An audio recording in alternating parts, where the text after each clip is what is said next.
চাচা খুবই বুদ্ধিমান একটা ছেলে, কিন্তু কোনো কাজ যদি সে সহজে করতে না পারে তার খুব মন খারাপ হয়ে যায়।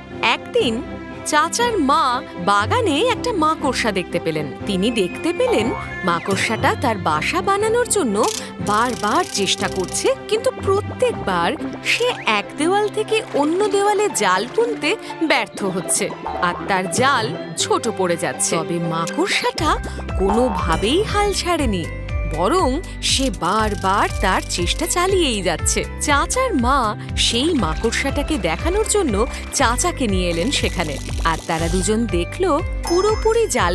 এরপর চাচার মা চাচাকে নিয়ে গেলেন বাগানে কিছু পিঁপড়ে দেখাতে। চাচাও ঠিক করলো সে রোলার স্কেটটা নিয়ে আরো একবার চেষ্টা করে দেখবে, কিন্তু চাচা হাল ছাড়লো না আর খুব তাড়াতাড়ি সে স্কেটিং করতে শিখে গেল।